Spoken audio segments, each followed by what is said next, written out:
got you from my shop this morning. This week's story is about Solomon building the temple, so I thought the shop would just be a perfect place to maybe tell this story just a little bit. So Solomon has been anointed king, and as king, he's got this task of building a temple for the presence of God. His father, King David, had pushed all of Israel's enemies out of the land, and now they were just a time of peace, and he could build the temple.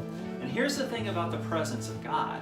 If you have the presence of God with you, things are good, things thrive, because that's who God is. And Solomon and the people want this more than they do anything else. So Solomon goes to task building a temple out of stone and brick and mortar. He just starts building this temple.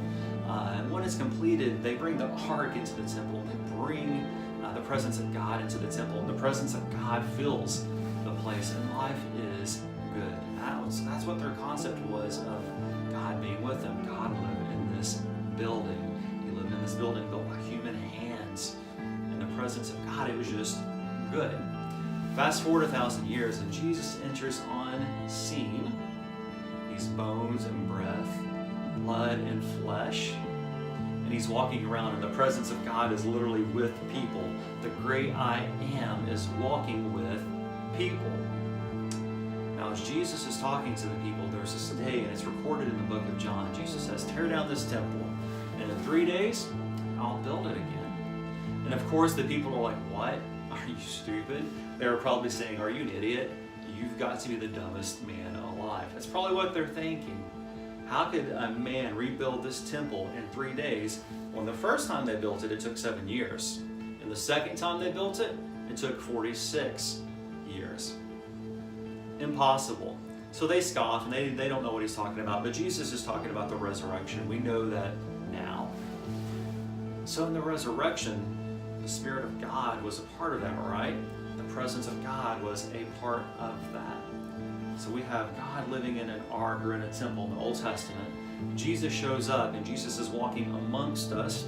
And then in Corinthians, Paul tells us that our bodies are a living temple. And now that our bodies are a living temple, the Spirit of God, the very Spirit that raised Jesus from the grave, it lives in us. So we, every single day, every moment, have the opportunity to walk the presence of God around in our lives. Now let's go back to the beginning. When the presence of God is around, life's possible. Not only is it possible, it thrives.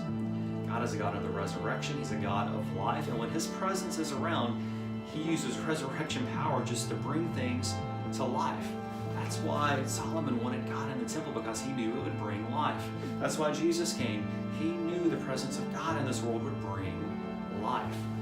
And Paul knows that our bodies are living temples where the Spirit of God, the Holy Spirit, dwells within us so that we can bring life to those around us. So here's my challenge to you this week, thinking about the temple. It's not just bricks and stone. That's not a temple.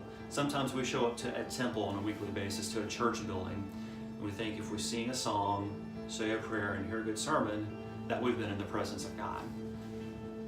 Change your thinking. The presence of God is with you every single day if you follow Jesus. The presence of God lives inside of you.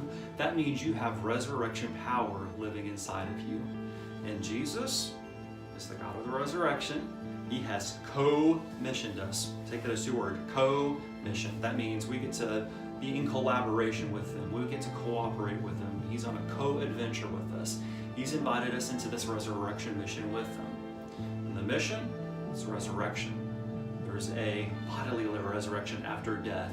But even in this world, the presence of God is still resurrecting things. If we walk the presence of God around with us, because we believe the presence of God is inside of us, we can breathe new life into people around us.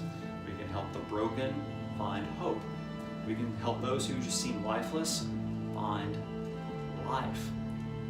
We can show that people who just seem to be unforgivable can actually be forgiven. We can bring so many things if we'll walk the presence of God around with us. That's the lesson from the story today. That's the lesson from the story this week.